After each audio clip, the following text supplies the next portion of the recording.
the conference. Thank you so much for joining us for this session, A Permeable Nature When Studio and Environment Merge. We have long brought the outside in. Cave paintings held records of the hunt. Walls held the seductive lines of flower and frond. Floors spread mosaics of underwater wonders. Then, pen, brush, camera were taken outside to capture geography, history, changing seasons. But today, there is acute awareness of change beyond the weather, change in climate, change in the land itself. Fires, floods, plague, environmental degradation's devastating effect on flora and fauna, destruction of habitats, and extinction of species. This is a state that stresses life to migration, infertility, even extinction. The studio, at times a place of refuge, contemplation, meditation, is not impervious to the world beyond the wall. Nature has permeated the thought, the focus, the work of these artists. Their practice, open to the beauty, has opened to the plight of birds and bees and frogs and big cats and small critters, to warming oceans and sea level rise. Urgency surges through their materials. Their practice has shown melting, moving mountains challenging our view of vulnerability. The studio and the environment merge in material and movement. Nature speaks with lightning strikes and fire. The painter's palette echoes pollution and drought, beauty caught at the edge. The camera's lens serves as witness. The cost of consumption and waste burdens the environment. Bringing the outside in, bringing it in focus. This has imbued art with its urgency. This has propelled work and new forms of engagement. Work that addresses nature with active hand and a clear eye. Today we look at the work of Renate Aller, who envelops us in the majesty of our planet and brings it to our human skin to render common vulnerability. We look at the painting of April Gornik, pulsating with the light and dark and ebb and flow of our days. And we look at the work of Rebecca Allan, finding new paths of connection and ways of healing. Please welcome our artists in turn. Renate is going to start for us. Yep. Thank you. Thank you, Jan.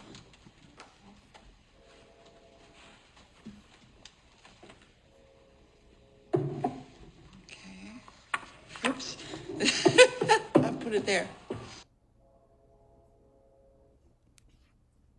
First, I want to thank you all for coming, including the baby, and especially also Jan Wurm, who's become a very close friend and who's an amazing artist in her own right, and for also Rebecca and April to join us, and of course the CEA for all their support of the arts, which we hope is going to carry on in the future.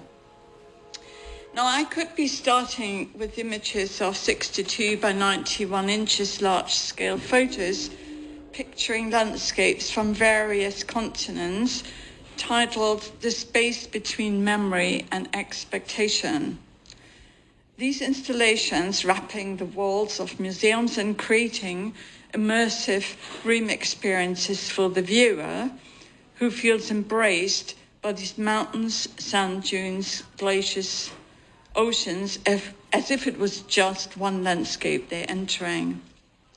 So the space between memory and expectation could be the title for all my projects, in a way it is, but today I want to focus on my subtitle of current works, Sehnsucht and Displacement, a title that carries more of an emergency in these days of political and cultural anxieties.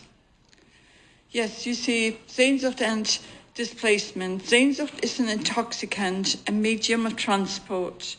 To contemplate Sehnsucht means to imagine an uncontaminated space, a realm of innocence and immediacy. Rilke, of course, also used the word Sehnsucht. The English translation is longing, but I don't think it really fills the whole space of Sehnsucht. So I might start with the question, why landscapes? Landscapes represent disparate belief systems. They present different cultures and convey a sense of belonging. Land is an actual place and identities are closely tied to it. And politically motivated movements and powers are creating the condition of displacements.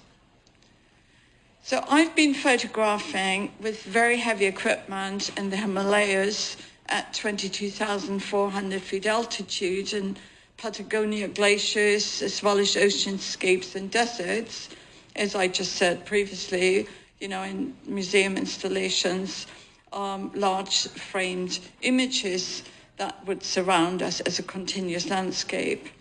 But sometimes a smaller held camera capturing details in nature are printed on wood veneer, are added to the projects. As much of these giants of nature enter the camera lens in the outdoor, this is a picture of one of my studios, of the outdoors, most of the human figures accompanying and echoing my landscapes, which you're about to see, were photographed in my studio. So I don't know why I have two pictures of that, but there you go. There's my studio at Mana Contemporary with my big printer, where I do all the tests, and these are the large images I was talking about. I always like to say, dot your I's and cross your T's. I learned that English expression when I moved to London. And because I believe that all my work and really good artwork has to start with the intention, and then comes the inspiration and intuition. And it's all accompanied by trust, because you have to trust yourself also to, make mistakes, for example. So my studio is the birthplace of most of the initial concepts of these projects, where I write and sketch and try and understand my intentions. Okay. We as humans need to have a collective awareness of changes that need to be made whilst the climate emergency unfolds in front of our eyes. You were saying that already in your introduction. The natural world we live in is changing faster and faster to make living conditions unbearable for many, creating a disconnect from their known space and home. Shifting plates, shifting tectonic plates are also a reminder of our own shifting awareness and identity in relationship to place. And we always try and assess where we are in relationship to our surroundings, be it in an image, actual nature, a city, or even the emotional and political landscape. My parents came, in Germany, they came from camps up north, and the first thing they taught us, and they never stopped teaching my sister and I, is to never get lost in the landscape, the emotional, political, actually probably for them, political first and emotional, and the actual landscape. That was really their intention. So you can see that I'm echoing the forms of landscape. I pair an image of the human body to mirror our presence. These are just some of these images.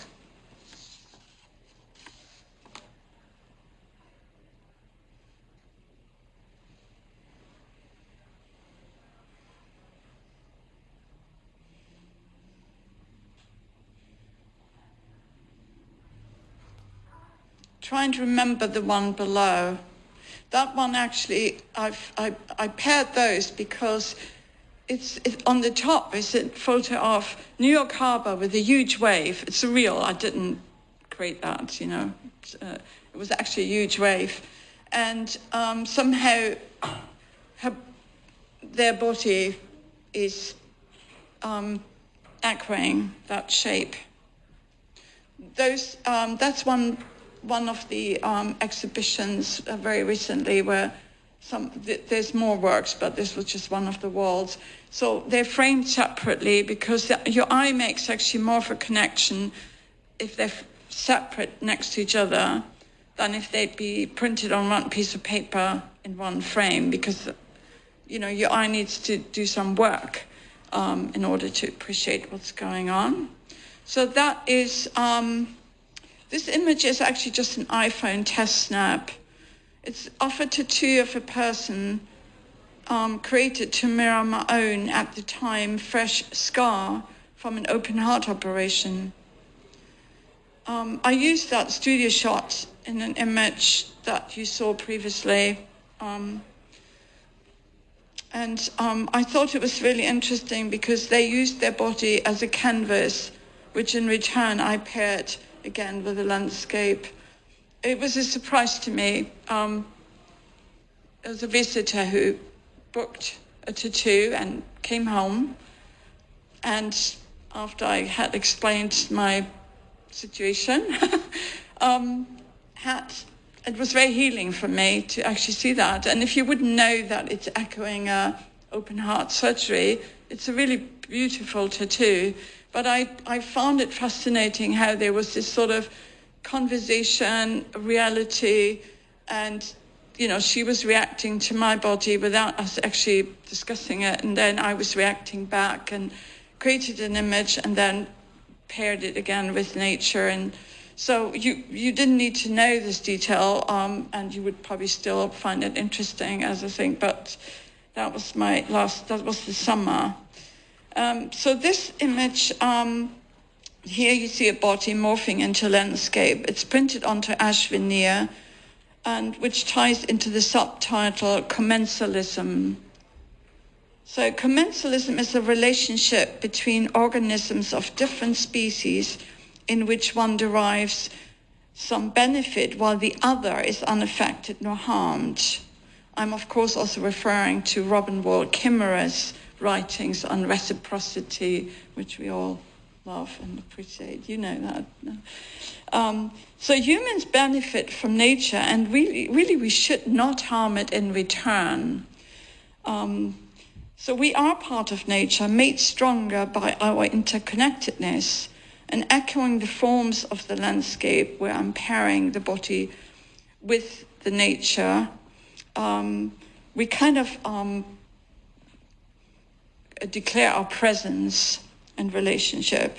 Another way to look at it is the observation that we are host to microorganisms who are such a large number of us that we cannot define ourselves as being a separate entity. And it brings up the subject of alterity, our relationship to otherness.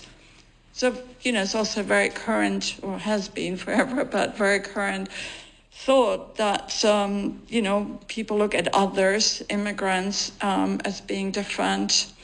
And we are actually others ourselves within our body. Wolfgang Welch, I don't know if anybody knows, but probably, I read in the 70s, somehow, end 70s, he wrote, Ich bin viele, I am many. The normal self of oneself not being one inner truth, not even a schizophrenic condition, but to embrace oneself as a multi-friend. And I think that's a very current view and word again, multi-friend, in our identity perception and perception of others. So, yeah. So these subjects of change and belonging are important parts of my work. That's another. This is actually the right is the actual color of the mountain, and the left is the continuation in black and white that I sort of conceived in my studio. and I think it looks like skin. That's why I put them together. This is actually a room installation that I'm just proposing for something, which I thought was quite interesting as a whole wall, you know. And then there's some more bits of pieces of photo paintings, other ways to create abstraction of nature. I've been drawing and painting on negatives, photos, and other works of mine since before I entered art school in the early 90s. The intervention of the marks made by hand in walnut ink or paint on a printed photo is demanding the viewer's attention. This is on the left is actually where I grew up. That was the view from my parents' home where I still go and visit. And on the right is an ink drawing inspired by that view. It's just a very recent thing. It's probably still wet. And there's like some, that's a photo from the sky in the Nevada desert during an artist residency, and I painted at the bottom. And there is the same image with ink. There's another one, which I should have shown you the one with the actual sky, because it changes the shape of the mountain. You think you're looking at something completely different, just because there's a fluffy blue sky behind. And then this is the same mountain with ink and, it's not, I can't see it that well, but with ink and paint. Now, I would like to finish with this slide as it resonates with me on our current political situation, a problem that does not only grow here in the US, but also in Europe. And it's called, I called it Angelus Novus, Engel der Geschichte. And I'm reading to you the Walter Benjamin text that you probably all know, but it's an English translation from the German. I have the German here as well, if anybody wants to read that. So, a clay painting named Angelus Novus, der Engel der Geschichte, shows an angel looking as though he's about to move away from something he is fixedly contemplating. His eyes are staring, his mouth is open, his wings are spread. This is how one pictures the angel of history. His face is turned away toward the past, where we perceive a chain of events. He sees one single catastrophe which keeps piling wreckage upon wreckage and holds it in front of his feet. The angel would like to stay, awaken the dead, and make whole what has been smashed. But a storm is blowing from paradise. It has got caught in his wings with such violence that the angel can no longer close them. This storm irresistibly propels him into the future to which his back is turned, while the pile of debris before him grows skyward. This storm is what we call progress. If somebody wants to read the German original, I've got it here printed out. Thank you very much, and thank you for inviting me.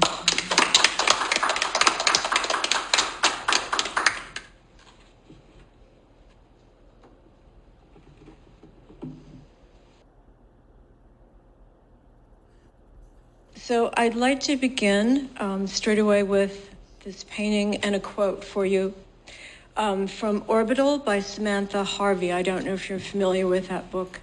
It goes, she remembers walking around a wood with her father one winter's day when she was 9 or 10, and there was a full-size tree that they almost walked straight past until they realized it was man-made.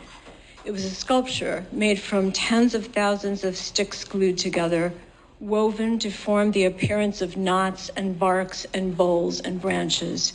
You couldn't tell it apart from the other bare wintry trees, except that once you knew it was an artwork, it pulsed with a different energy, a different atmosphere. So This quote to me describes how art offers a permeable porter. I'm really focused on permeability here in this talk, rather than just a show. Anyway, this quote describes how art itself offers a permeable portal from the artist to the art to the viewer and back again. Art has always done this, and my painting, even though it's realistic, has the hum of vibration of something human-made, conjured rather than something that's a result of natural processes. My own permeable nature is a concept that became important to me in discussing with my shrink whether there truly is a difference between women's and men's ways of experiencing and therefore expressing the world when we make art.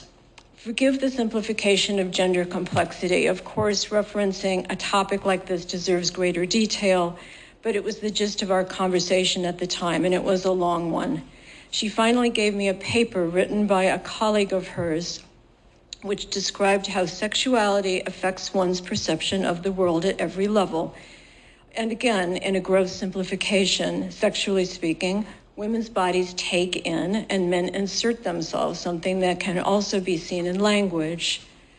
To that point, in the research of linguist Deborah Tannen, her basic argument is that men find satisfaction in trying to maintain a one-up stance in relation to other people, whereas women find satisfaction in connection and establishing intimacy. Talking about this basic notion made me remember a studio visit in 1978 with the painter and sculptor June Leaf, shortly after I began making landscapes. When she saw this painting, Moonrise, she immediately and conspiratorially said, "What a perfect little cunt you've made." Excuse my language. I was shocked when she said it, not just because of her word choice, this is not a word I ever use, but because she had seen what I had thought was embedded, not shown, in this painting. Painting landscapes embarrassed me then, not only because they were passé subject matter, but because, more importantly, like any important relationship, making them tapped into my deepest emotions and therefore my vulnerability. The dependable impulse to project onto and feel, interpret, and understand an artwork by others is something that an artist can depend on. Art lets us experience another person's sensibility, impulses, and priorities, which happen through an interchange between the animation of the object by the artist and the observation of the viewer, simply put, by making and looking. And that's in no way gender dependent. It's also not time dependent, as in the Holbein that you're seeing. This painting is so profoundly animated as any inanimate object can be at almost 500 years old. I'm grateful that Jan and the people responsible for this panel did not suggest any particular meeting for a permeable nature in proposing this talk. I'm showing you this wood engraving that I'm sure you're all familiar with because I've always wanted to remake it somehow in my own art language, to make a charged landscape that incorporates human interpretation of nature as well as nature's complex wonder, showing the two separated only by a thin membrane. I think this is what I've always been trying to do. Sleep research tells us that we sleep in order to dream, and that regularly accessing the unconscious is more important than sleep itself. The focus that working on art requires automatically connects us to our unconscious, which is another thing that an artist can depend on, and that will be perceived by the viewer. Working in the studio, however you express yourself, will make your unconscious available, and the meditative state necessary for making art in itself creates a permeable access to your unconscious. I've been thinking a lot about tenderness and mortality in the last few years. As my mother was dying in 2023, I found myself over and over being acutely aware of her body and my discomfort at its decline. Of course, because of my own mortality, but also because of finding myself in a strange new kind of liminal place. As her death approached, I felt like I was present at a portal, a moment of transition, something unbearably corporal, but also deeply spiritual, and it was spiritual because of how physical it all was. It was frightening, but it also felt surprisingly like a gift, because I couldn't separate the two. It led to this strange truth and reality, like the Heisenberg uncertainty principle, that the thing, my mother, about to be lost, and the thing that would always be, were coexistent. I made this painting before my mother died, and I was obsessing about the Flammarion engraving that I showed you as a way of looking into and out of the world at once. And as you can see from the title, it's the fifth spirit cloud word I made.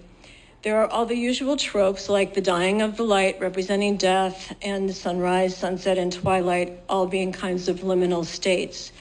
Night is scarier, more uncertain than day. It's deep physical knowledge that we share with the other diurnal creatures in the animal world.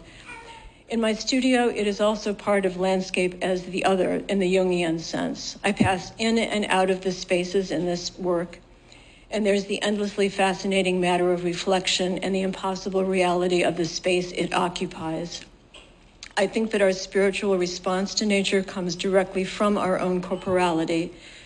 I've talked about the importance of touch, the access to the human hand through art for years. And I've said that my work is about mortality for years, but I feel a new sense of the importance of the body as well, my entire corporal self, not just death in the abstract. It's a little ironic because I had been raised Catholic, and Jesus is one of the more specifically corporeal gods, made of flesh, etc., but somehow I had never identified that spirituality as apart from our bodies, that it isn't apart from our bodies. Whoops.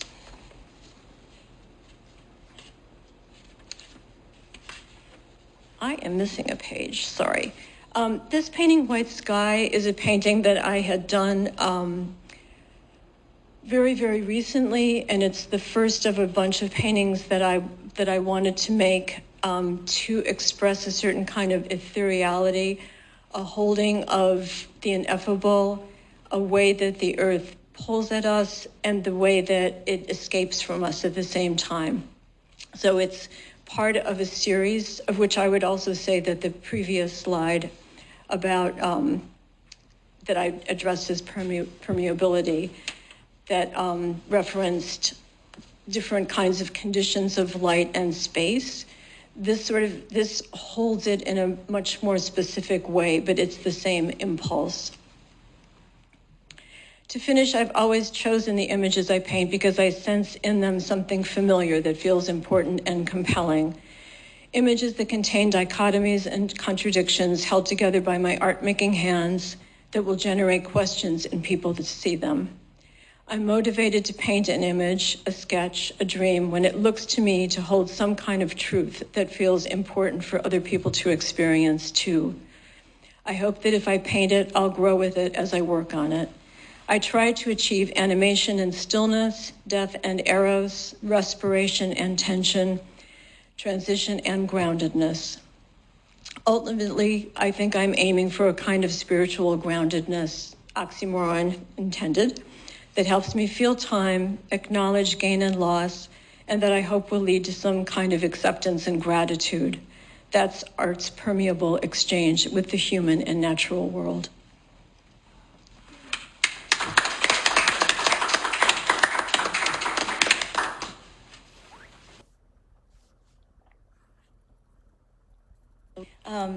It's just such a delight and a privilege to participate with Jan and April and Renata today. So thank you all for inviting me to participate. Pruning as metaphor. I'm a painter, and I'm also a trained horticulturist and an arborist. And so for the first 40 years of my life, I really focused mostly on painting. And I really treasure my education in painting and in art history because it has allowed me to explore my own life and the life of the world in a way that I never could have. So I really want to say thank you to all the educators at CAA today. My studio practice and my work as an arborist and a garden designer have become intertwined in recent years, although they've always been sitting next to each other on the canvas. And about 10 years ago, I decided to go back to school and get a degree in horticulture so that I could become more literate in the science of garden design and also in the history of landscape architecture and landscape design. But I've always made gardens, and I have a small business called Painterly Gardens, which supports me during the spring and summer so that I can paint during the fall and winter time full-time. But the anchor of my paintings has, for most of my career, been on the ground and in the trees and in the sky and in the relationship between the forces of the natural world that lay beneath the soil that we can only sense, and how they are manifested at the soil level in the trees and up above, and then how we understand those forces by moving through them, which is a very difficult thing to do, but which those of us who have spent time in nature and are restored by it understand how healing it is to be able to study the ground and to even look closely at small plants that grow in the shade and how different they are from those that thrive in the sun. This is a painting called Thicket. This is a painting that I made when I was an artist fellow at the Virginia Center for Creative Arts in the wintertime. It's about 60 by 50 inches. And I was so moved to spend time outdoors in the wintertime when there was this, I like the word liminal space, that all of the artists use that today, the liminal space between frozen and liquid and solid in nature. And I always find that space to be so powerful at the change of the seasons. And so I had been studying the work of Martin Purrier and was really in love with it from a very early age. And I was thinking about his sculpture that, I forget what it's called, but it's sort of like a thicket where a rabbit hides. And that's where I came up with the title for this when I was looking at this thicket. I'm also very interested in quarries, and I have spent quite a bit of time on Vinyl Haven Island in Maine. My wife is a composer, and we've gone up there over the years to teach and to work. And there's several quarries, most of which are decommissioned. And the stones from Vinyl Haven, many of the stones from Vinyl Haven have been used in the buildings in New York City, especially in the Museum of Natural History. So these quarries provide a very powerful resonance for me in that there's this liquid center that's open for moving in or swimming, and then it's surrounded by these incredible granite rocks that point to the center of the earth. When I was in Rome, I was very drawn to the Pantheon and especially the oculus. And for a number of years, I did a series of tondos that represented the amazing changes that can be witnessed when you stand under the oculus in the Pantheon and you watch the sky go by. And I started to use that oculus as a format and really became very drawn in because there's no horizon line. So I had a series of questions with these paintings that brought me close to this idea of the earth, of resident or earth. Our earth is we are residents of the earth, but it is our home. Buried in the lower center of this painting is a riff on one of Rockwell Kent's ice paintings. And I grew up in the United States. I was born in Cleveland, so I was always very much connected to the Great Lakes. And when I was a kid, I visited my grandparents, lived in Ashtabula, Ohio, right on Lake Erie. And every summer, erosion would cause trees to fall into the lake from the bank. And that was such a force that I didn't understand as a kid. But whenever I needed to be alone, I would go to that seashore and just think about the power of what it meant to erode. And over the years, as I traveled around New Mexico and started to think about how wind and water and sky permeate the landscape at every moment, how to pull those energies together and to make paintings. I wanted to make paintings that express those forces without them being illustrative. And Charles Birchfield has always been a touchstone to me insofar as how his paintings often sit on that edge of representation and abstraction. And I'm a child of the 20th century abstract expressionists, and so that's always in my head and it's always in my studio when I sit down to work, how these the non-objective language of abstraction is such an important dialogue for us as painters, even if we don't work so strictly in non-objectivity. So I really have moved back and forth between drawings that are recordings of particular walks in the woods. This is at a nursery called Landcraft Environments in Mattituck. It's out on the North Fork of Long Island, and you guys may know about this nursery. Yeah. But they propagate the most unusual plants from all around the world, and they have been pushing the envelope on tropical plants for many years, kind of the two nurserymen there. And I've taught drawing there, and this was a walk through their woodland.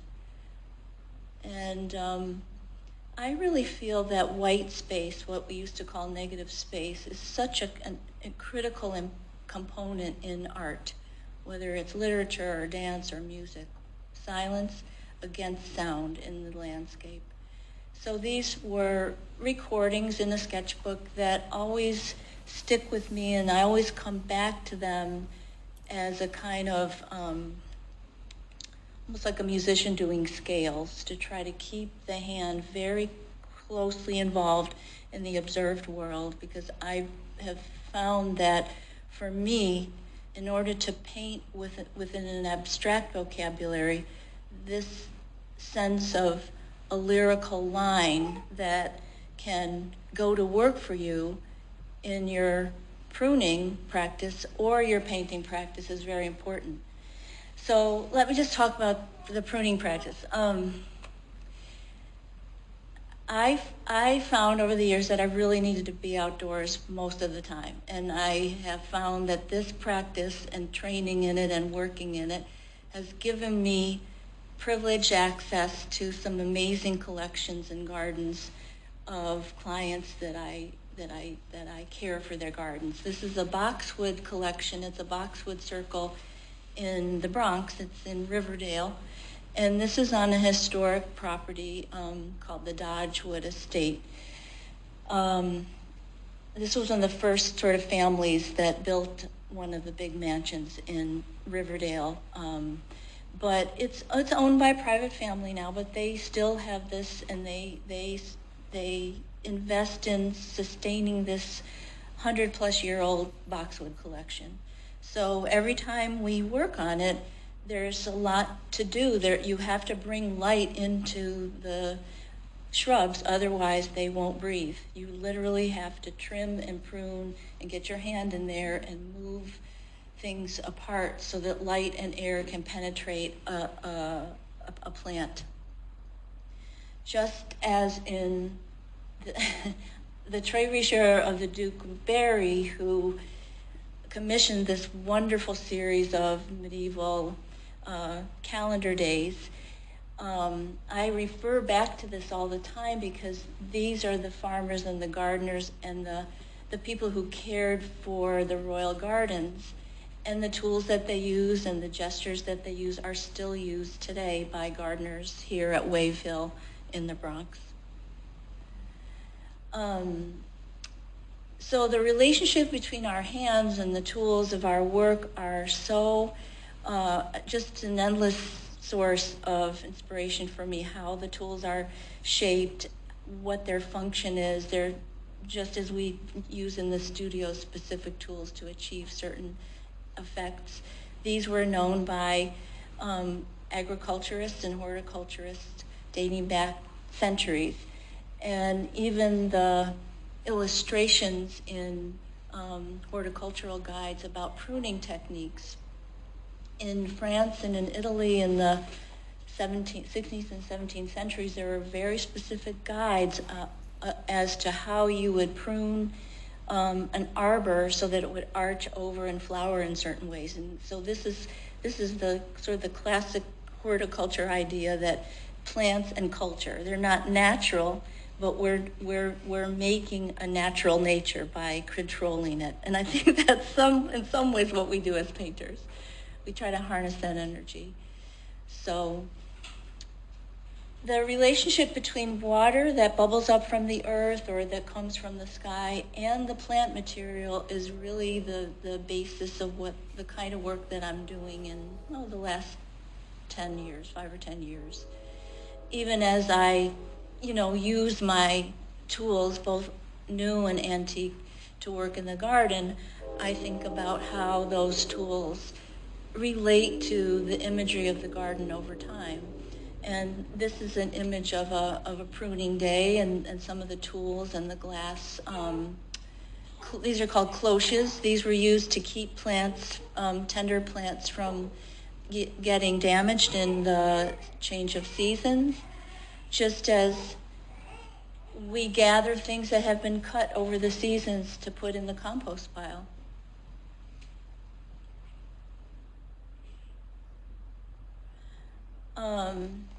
Another aspect of this connection to permeability in nature is something that we see in Bruegel's paintings of the season, and these are such beloved paintings for artists. I think every time I see these sequences of the seasons in Bruegel, I think about the cosmological landscape that he represents, this wide sweep of the natural world that encompasses the particularity of these hunting dogs, the hunters in the snow, the skaters, the sky, and then the cosmos is suggested above. But I always wish for my own work to have this kind of gravity and this remarkable encompassing of all these levels of the cosmos and the earth. So I keep going back to that. And a garden that I live near is Wave Hill, has been cultivating plants for the last 60 years. And so this is a greenhouse at Wave Hill where plants come indoors during the winter time. So everything that's out in the perennial garden is usually stored or brought in if it's tender and then cared for by the gardeners there.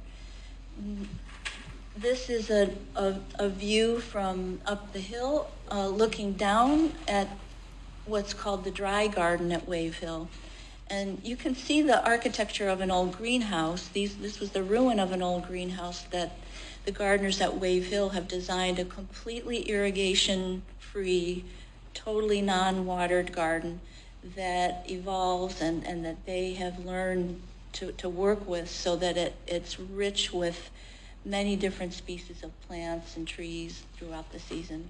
So this is a place I go very often. I live near here, and I've spent a lot of time studying both how the gardeners have created this space, but also how remarkable it is throughout the season. This is a painting of, this is a big painting. It's like 72 by 64, so these are more or less. This is the original landscape plan for the garden and the basis for that structure that you see there. So I'm going to kind of just show a few paintings that were from the past several years. This is a debris pile on fire, and really looking at the way that debris is part of the cycle of life, is part of the cycle of the garden. We have to burn things in order to kill diseases and pests. And anytime one of my friends says, I'm going to burn some stuff, I say, I'll be right over. especially up in the Hudson Valley, there's lots of great debris fires.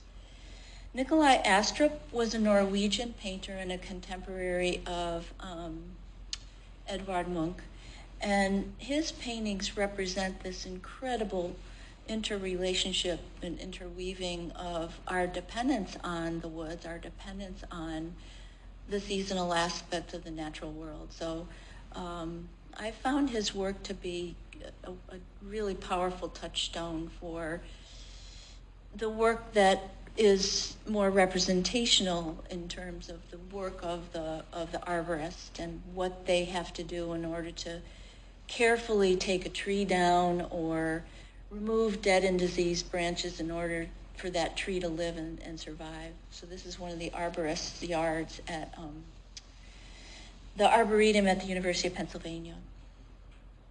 The tools, again, these tools are just so well loved by gardeners: kneeling pads, cloths, buckets, the yard where we keep our tools. And so in just the past 5 or 6 years, I've been working as a consulting scholar with Grey Cliff, which is a Frank Lloyd Wright house outside of Buffalo. And Ellen Shipman was the landscape architect who designed the gardens after Frank Lloyd Wright created this summer house for the Darwin Martin family. And I've spent quite a bit of time studying her archives at Cornell University.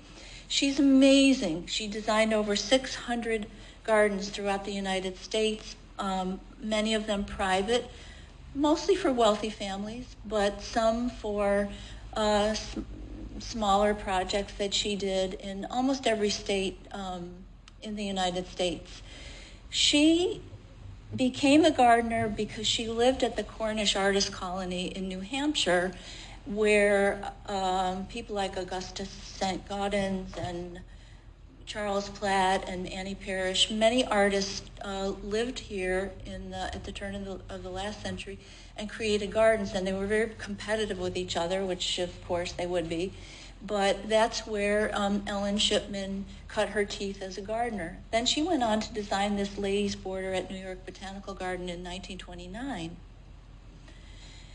Her plan for the estate at Grey Cliff looked like this, and I have helped interpret this garden. And I haven't restored it myself. That was done by another team. But I've been interpreting it through my own writing and speaking in different situations. I was in Buffalo last year to do a symposium on Ellen Shipman.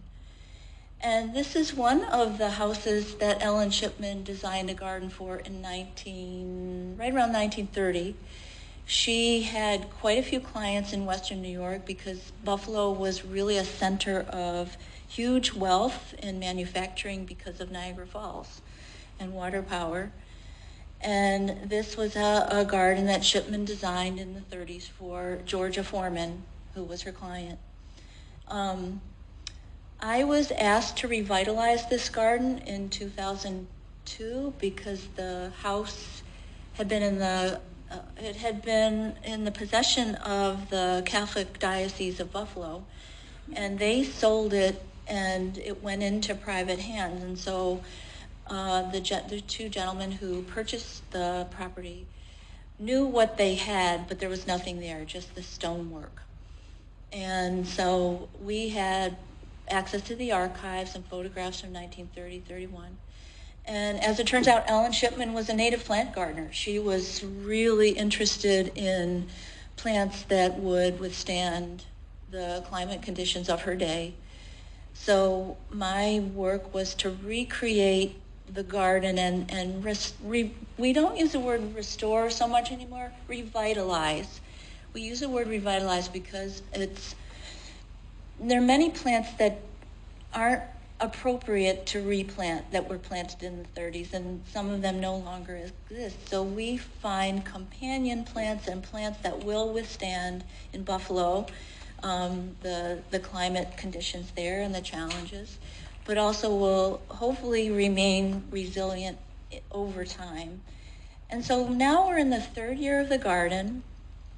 And it has really become just an incredible site for people to visit, do research, think about how they can establish and plan native plant gardens in their own communities. I mean, this is a rarefied situation. This house is in beautiful condition, and I had the privilege, I'm lucky enough to work with this garden. But here at home, closer to home, I do all kinds of gardens, and they are part of my daily practice as a painter. So this is where I suck all the life out of the visual situation there, and I try to take it back into the studio. So, thank you.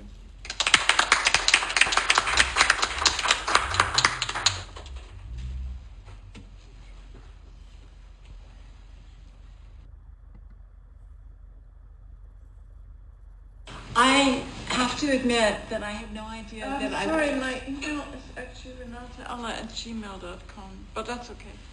Oh, Gmail. Yeah. At gmail.com. Yeah. Sorry. Maybe that's my web one. It might just then direct to the Gmail. Oh. Don't worry.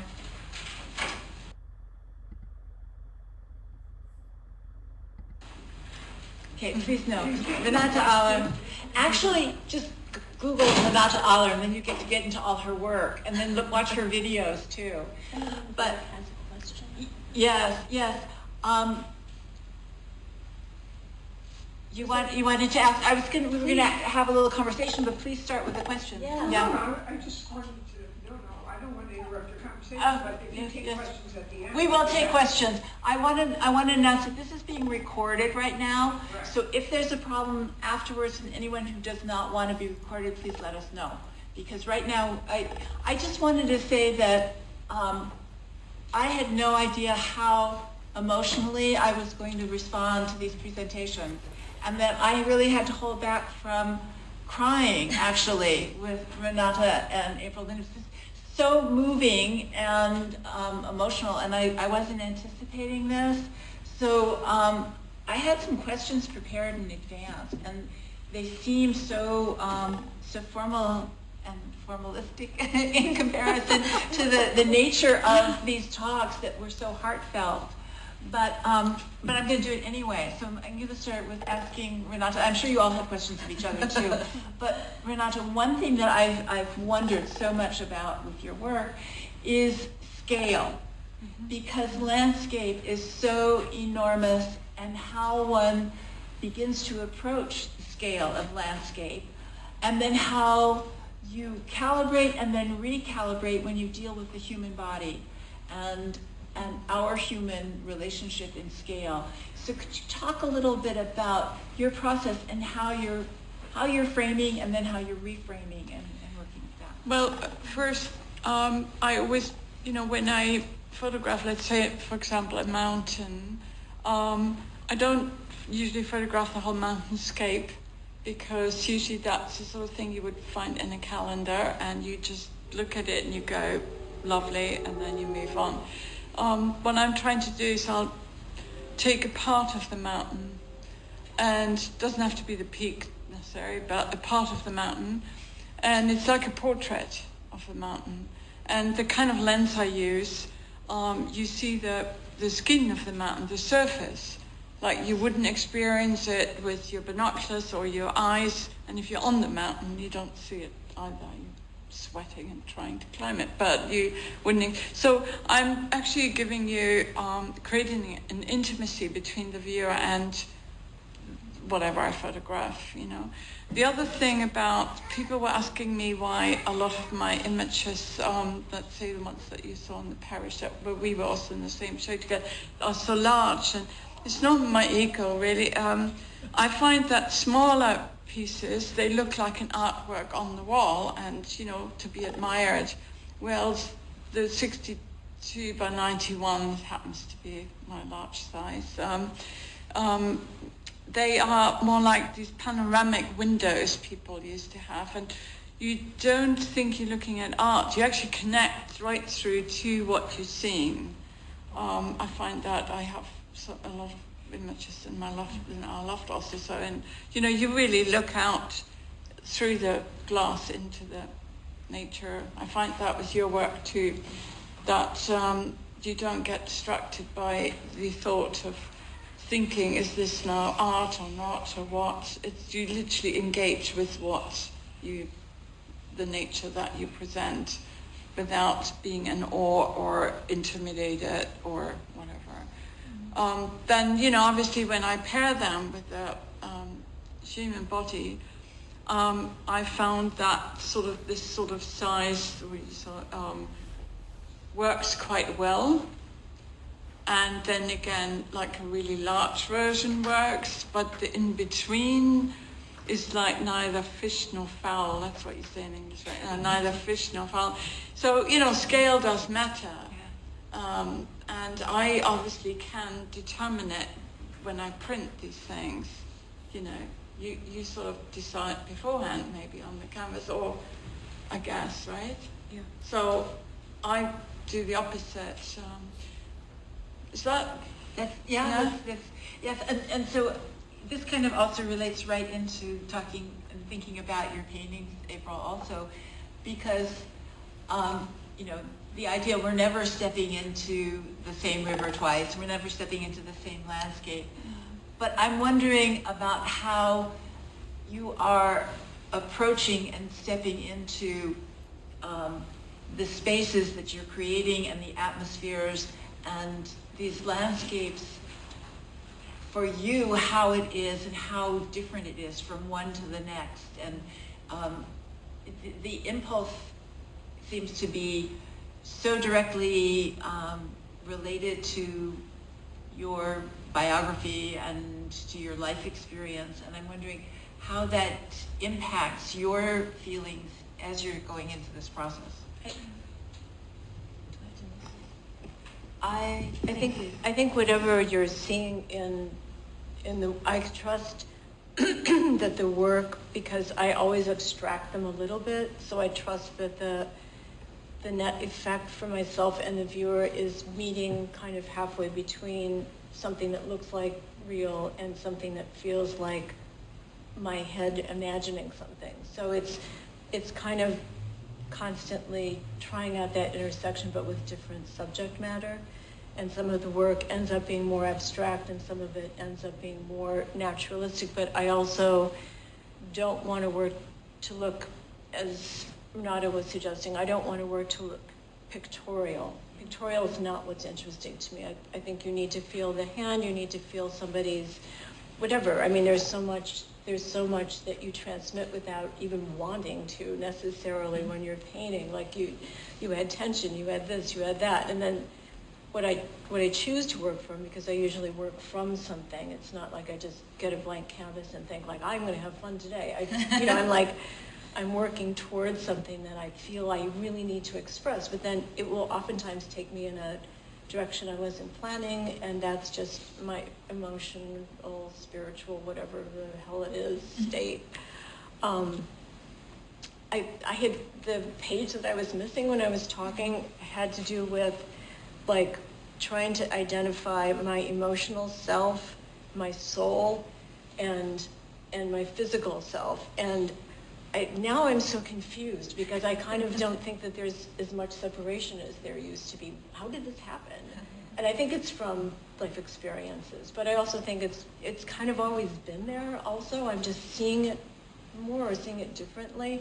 I don't know. It's just like a constant thing that keeps evolving, and I've just never gotten to the end of what makes me want to paint landscapes, because they hold so much, because they're so different from me, and I so believe in identifying with things outside of myself. It's like a way of, I'm trying to measure myself psychically and in other ways, trying to place myself in the world somehow. I think that's what I wanted to say actually in that, when I was talking about that painting, because it's so ethereal and it's so apart from myself, but it still comes out of the same impulse. And of course, the more there's an abstraction in either your work, mine, or anybody's, the closer you feel intimacy, because you're actually looking for something, And you, I don't think it's a space. formula, but I think that it I'm not can work against that way, yeah. formula, no. It's like, I also think, and this goes to the whiteness and the space, there's room for people to project. They can extract and they can project at the same time. And I think that's what really engages people, because we want you all to look at the work and be just as engaged as if this conversation came from you directly as well, you know, that you're engaged by it. But maybe just because I'm interested in dichotomies, and you really set us up for dichotomies between the pruning and propagation. I mean, these two elements, and between the landscape and nature and the painting in the studio. And well, even outside the garden, landscape actually is not really nature, is it? We've developed landscapes. I mean, Italy has landscapes that were developed hundreds of years ago. Yeah. But I did have this question that came up, and it was about these rhythms that you already were defining for us between the garden work that you do seasonally, because that's when it's possible, and then the studio work.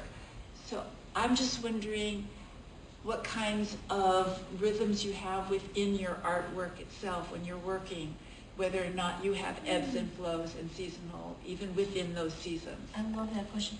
Well, I just wanted to say one quick thing I forgot to say with the pruning. Pruning is drawing, okay? To prune a tree is to draw in space. And in addition to participating in the survival of that tree. So arborists have just as big egos as painters do, because they really are engaged in saving trees and working with the natural world. As you said, it's a cultivated world. Gardens are a cultivated world. The rhythms in the studio are very seasonal. They're very based on the day. You know, what is the workload that I've set up for myself, or the commitments that I've made to myself as a painter, and then to any other outside commitments to produce work for an exhibition, for example. But it's really, what is the commitment that I'm making to myself today, and how am I going to approach that? What are the incremental steps that I need to take to start a painting, to work on a painting that's in progress? And technically, the initial rhythms and routines are quite abstract. I'm layering color on the floor, or I'm setting up a color palette on the canvas, and then working towards something. April described it really beautifully. Working towards something that you find along the way, even though I have photographic references from my work in the landscape, I'm going to go somewhere else. So the rhythms have to do with pushing and pulling and stepping back and looking a lot. Like Joan Mitchell, I love those images of Joan Mitchell in her studio, and she was always stepping back and sitting and looking. I always feel, I mean, I own your work, and I have seen your work because we were together in residency, but Yeah. I always feel that your work is like poetry, and maybe it's, when you talked about the rhythms, also that's how even small pieces, you know, I've owned one that's this size, that's how I feel about them. And you were actually talking, I think, about that too, about the way you create music, and Yeah. that's probably both our background. You're married to a musician, and I used to be a composer, so that there's always that part. But I find that your work is very, very poetic. Thank you. I actually love that you were talking about, because I'm seeing things from my own sort of developed, I guess, language with which I'm speaking to myself. But the way that you were talking about quarries and underground and dirt, it was like, I was like, oh, I forgot all about that permeability. and I've gardened a lot, a lot. Yeah, that's true. I wrote down in my notes that you actually don't just paint the flowers that are above the ground. you paint the soil to... Yeah, it's underneath, Yeah. Well, who talked about tectonic plates? You did. No.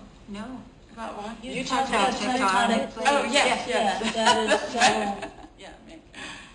yeah, it's with us all the time, Uh-huh. even though they're moving, hopefully slowly. I actually wish that, in the 1800s, people were fascinated with geology, and when someone would be giving a lecture at wherever in England, the Royal Natural Society, they used to just pack the room because people wanted to know about earthquakes and minerals and sediment and things, and people just do not think about that, which I think is awful. Plus, I recently learned from something, maybe National Geographic, that there are microbes in dirt that when you are gardening with bare hands, they calm you down. Yes. And I thought, oh, was that why?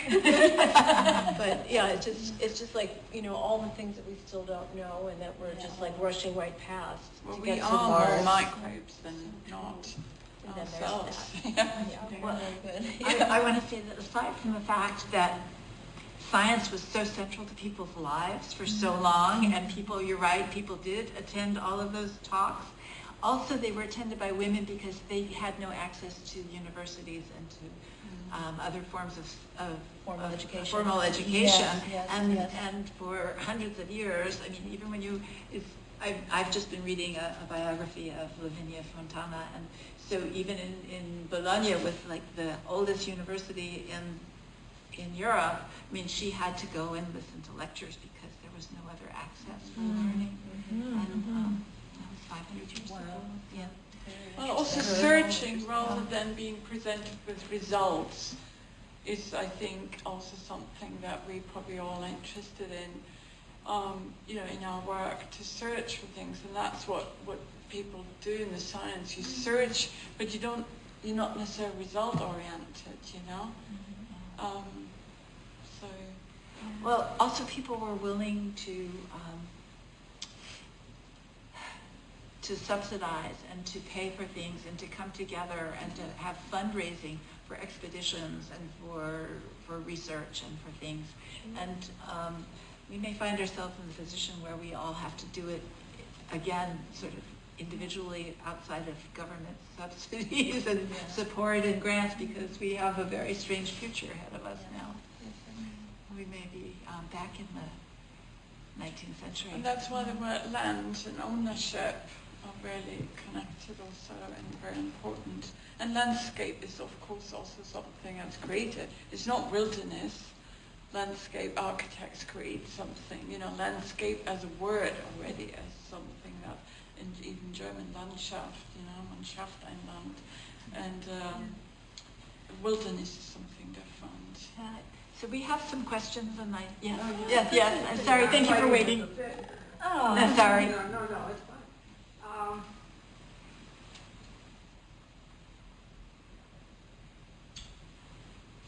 I think we have been at war with nature, and it's interesting that you touched on that. That was at the other part of my page.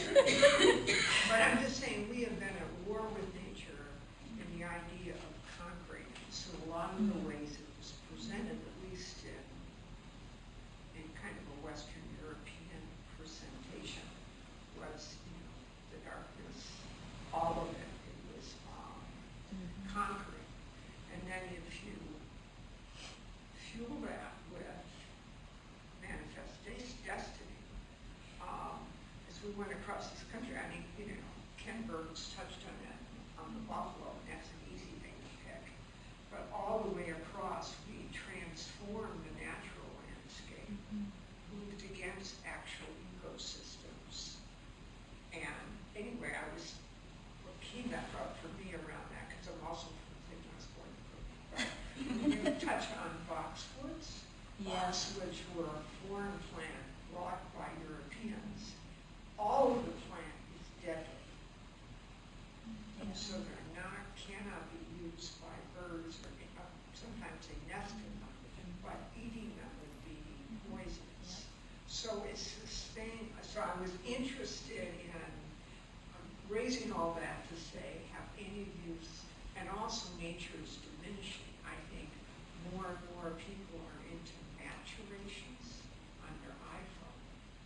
Yeah. What's a nature? I totally Yeah. agree. It's manifest destiny, it's natural resources, it's dumb as an animal. It's like all of these things that I hate more than anything, because it impoverishes ourselves by removing us from nature, and it's left over from this, what has become an excuse that we need the natural resources, blah, blah. But the excuse had to do with protecting ourselves. So you make a village, you wall a village, you whatever, you make a moat. All of this is about like keeping nature at bay. But we're at the point now we do not need to behave like that. But instead, it's like this excuse that just keeps destruction going, and we're not interested in. I mean, I'm not going to go into climate change, or but it's very, very, very frustrating. Our and national parks are currently under attack. I know. For housing. Well, I think most of my talk was dealing with the political side of it, but maybe I was trying. And of course, the Walter Benjamin, he wrote that a long time ago, that is very relevant again, about the destruction and how we can't really fix something easily that has been destroyed. That was the end thing. That I think, yes, we are all talking about. What I agree with you about plants is that I know it's admirable to take plants from various countries and all over the world and try and breed them somewhere. I personally believe that plants should only be where they belong and where initially grown, because otherwise they fight. It's not like people should be moving, but plants should not be really moving across. I think it's great. It's a great experiment, but I think one should try and only really grow what is meant to grow there. I agree technically, but I don't think that you can start from that position and then tell everybody, get rid of every non-native plant in your purview. I mean, that's just kind of impossible. I think there needs to be an awareness of that, and then a gradual understanding that will help replace plants of that nature. Landcraft is a great garden. It's absolutely gorgeous. It's full of things that don't belong there. They have big greenhouses, and it's spectacular, and it's art. It's making art with plants is what it really is, which is what a lot of gardening is. And I wanted to ask you about natives versus non-natives, but I don't think that you can. The more draconian people act and that environmentalists act, the more problematic it is. There have to be lures. It has to be attractive, just like we have to have charismatic leaders that do the right thing, that get elected. And, we really have to work on that, unfortunately, because we're so far down as you mentioned, like the iPhone gazing rabbit hole. To pull people's gaze out of that is really difficult. Really, really. Well, talking about plants that don't belong somewhere in California. We don't want those eucalyptus trees. They're all fire bombs. They have all that oil. They don't belong there. They should all be ripped out. I mean, that is a major. This is not just. That's a case where there was no saving grace for eucalyptus. It's not like you were importing a really fast-growing tree because you need timber. It's they were absolutely useless and very, very dangerous. But I think that California has been aware that they need native plants, they need drought-resistant plants, they need thinning and pruning, they need to have controlled fires, they need all that, and they've known this for a long time. I mean, the Park Service has been aware of this for a long time. But then we have to go to fewer swimming pools, so hot water, it just goes on and on. Yeah. No one has this, people in this culture don't have the stomach for it, and it's just, I mean, it makes me frantic. I don't know what else to say about it. I feel, I just want to acknowledge your question is so valuable. From my perspective as a practicing horticulturalist and garden designer, I come up against this question every day. And my training in native plant design has been very interesting, because when we're trying to integrate or introduce native plants within an environment of our whole country that is completely populated with all kinds of plants from all over the world. We can't stop that Right. because pollen travels and bees and birds travel, and we love our tropicals. There is a lot of hope in the horticultural community because we can help people integrate other kinds of substitute plants that will achieve the kinds of aesthetic desires that people have, but also provide ecosystem services. I hate that word services, but ecosystem benefits at the same time as, you know, showing people that beauty can be found in what is natural and what is native. I work with an organization called the Kentucky Natural Lands Trust on their board, and they do different kinds of work. They do land conservation, and that's a whole large scale creating connected lands by purchasing or inheriting lands from large landowners, especially in the mining community down there in eastern Kentucky. So I'm trying to keep my head above hopelessness every day around this challenge that we have. We need more people like you. Well, we need artists to, you know, do the work that we're doing. We have a role, but yeah, can I just ask your background? You asked such an interesting question. Are you a... I'm a practicing artist. Yeah. I just can't, you know, we have a group show on. I've done a lot of environmental shows. Cool. But I also have, and I went to Antioch College in Ohio, so. Yeah. So I'm pushed to always be a public service. That's great. So I also had a career for 32 years in the Army Corps of Engineers. So I've been on the front lines of trying to do restoration because we're the Army Corps of Engineers is the nation's engineers. So why the EPA might be the front, the back end who actually did the work was the Army Corps of Engineers. And I was in my field was as a real estate contracting officer. So I've had vast control over federal projects, which are military bases, all the military bases in states from New York and New Jersey, and then all the environmental work we were doing with the Corps and in ours. So I've kept both of those careers going.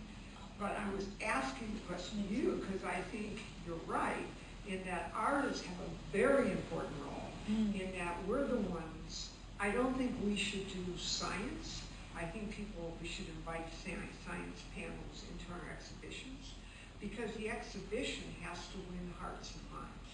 That is what art and culture address. Yeah. And until we get people to not be selfish, to have a sense of being embedded in a world that is living around them, we are not going to survive. When I look at that nonsense with Elon Musk, who wants to go to Mars but doesn't care, he's eviscerating every agency that stood in his way. I'm not getting political here. I'm talking about we have to be decisions Well, of an individual's depth of selfishness, and why does this culture admire it? Yeah. Like, what's the hook? Thank you. That's very. We Disconnected. appreciate that. Yeah. Is Yeah. anybody else having a question? Yeah. I have just a couple of things. So I'm, as a background, I'm doing my PhD in ecological theory. So I work on colonized gardens and making them accessible and things like that through art intervention. But when you all were speaking on restoration, there's a crypt scholar who thinks through restoration in prairies. His name's Eli Clare, and his ideas have to do with we're not necessarily restoring to what was before. We can't think of it as curing, more of like getting to where we can be based on what we have, and this also relates to a concept I work in, which I call tiny rebellion. So I do a project called Dandelion Rebellion, and we literally plant dandelion seeds for numerous reasons that I won't get into now. But this idea of thinking through restoration with care, but not to return, but to go forward, these tiny rebellions, these are all like small ways to sort of take this big, intimidating, overwhelming thing that makes us sick and just focus on like art, gardening, our ways of sort of destabilizing the colonial gardens, so that they are accessible. Food forests are fantastic. I don't know if you've ever worked with them through horticulture.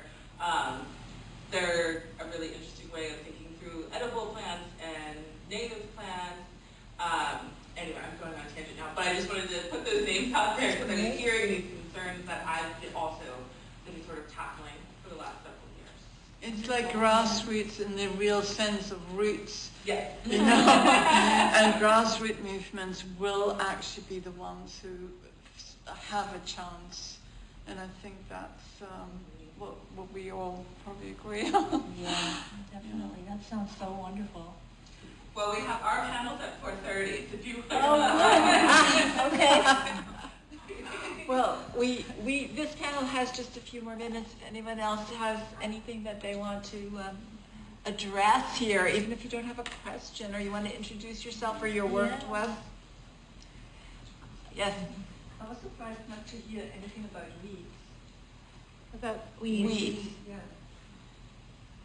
From Any You mean weeds? weeds? Yeah, the plants that are Yeah. I don't. invasive and I the way have- we label it, and because I'm crossing continents often, so I go back and forth, and what is a weed in one country is actually the national flower. That's right. In how we label, and I think some Yeah. of you talked about language and how we diminish by giving a name to something. Well, I always grow dandelions because I'm a big dandelion fan, and when someone asked me to enter a recipe for their artist cookbook, I gave them my dandelion salad recipe. Sorry. Anyway, so I think that if we just have a greater perception of, because people only want to think about nature in terms of how to help themselves, typically, then I think if you can sell weeds on their much more enormous nutritional value, that might be one way of doing it, because dandelions are so nutrient dense. And most weeds that survive, when we think of weeds, those plants that we call weeds, have endured for centuries because they're particularly resilient. They take in nutrients differently from other things, like hybrid tea roses, and they are stronger.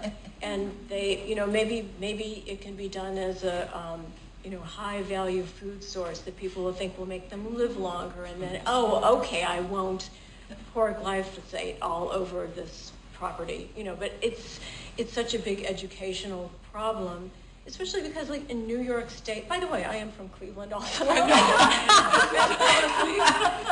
So I know what this, I grew up in the Cleveland suburbs, and everybody had, like perfect little lawns and a couple of shrubs, and then a huge amount of grass, which is like the worst thing you could possibly do. So when I think about people getting to give up their lawns, I think someone has to make it seem pathetic. It has to seem unpopular and like, what's wrong with you? It's enough of this. And then also there has to be a kind of an attraction to, like, you could grow all these superfoods just by planting, a number of weeds that when they flower will look attractive or whatever. But it's such an uphill battle at the moment. I understand my own discouragement, but I'm glad for your own hope. Also, I have to say, I have nothing against things being regulated, because if you've got a drought and you don't have water, you tell people they can't water a lawn, that's it. And then there go the lawns, and you find other ways of planting. And I think it's perfectly okay, actually. There are more xeriscape gardens in Phoenix, Arizona now than there used to be. I will say that. Yeah. But it's not enough. They still have lawns, which is so insane. I can't even. Yeah. Well, I have a grass allergy, so my body's obviously very healthy because it's rejecting the common lawn. Yeah. That's why I never used to hang out on lawns. I used to find that ridiculous. Like, why not? Why sit on a lawn, you know? It's a British thing. People have lunches on a lawn when they could be on the terrace, you know, and overlooking the lawn. Anywhere but a lawn. But a lawn has never been my favorite thing. But thank you, yes. Thank you. I mean, That's a we great probably question. just don't think of weeds as weeds like you think of a dandelion, and I think of certain teas. I don't think of it as a weed. For me, it's a plant, you know. But, Miner's lettuce. But you're right. Miner's lettuce. Miner's lettuce. Great. Great, yeah. You That'll, want to put the back on Cleveland? Yeah. Cleveland Day. The Cleveland Metropolitan Park System. it's great. We have, they talk about Central Park here. We have over 50 miles of park that is accessible from all areas of the city. Yeah. Ties into the Metropolitan Park System. And they made that decision, like in the late 1890s. The counties and the city came together and they declared all that land and they made it a park. And they also accept the marshlands, you know, where the water is allowed to be. I remember being there and taking photos. It's an amazing system. It's wonderful. Yeah. But I'm There's just actually a saying funny that story because we went through this marsh, you know, this water, and when I came out, so I was thinking, oh, my shoes are really dirty. I should clean them before going back in the car. And I was looking for something, and there was this brush. But then Hugh was reading that you're supposed to brush your shoes before entering the area so you don't carry seeds from somewhere else in. And I thought it was for me to clean my shoes before going back in the car. Well, I didn't Nature use is for it, you.